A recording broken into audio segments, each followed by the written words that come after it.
At today's press conference, President Kennedy warned that a continuation into the 1970s of Communist China's current policies could present great international dangers. Some reputable experts estimate that it will be at least 10 years before Communist China could become a full-fledged nuclear power.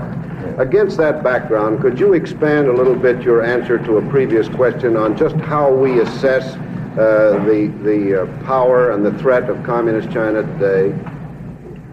Well, we assess its power as 700 million people, increasing at 14 to 15 million a year, surrounded by countries which are, in every case but one, much smaller, which are faced with very difficult geographic and social problems, which do not have a strong national history, so that we find a great powerful force in China, organized and directed by the government along Stalinist lines, surrounded by weaker countries.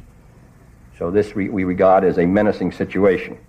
In addition, as I said, that government is not only Stalinist in its internal actions, but also has called for war, international war, in order to advance the final success of the communist cause. We regard that as a menacing factor. And then you introduce into that mix nuclear weapons. And as you say, it may take some years, maybe a decade, before they become a full-fledged nuclear power.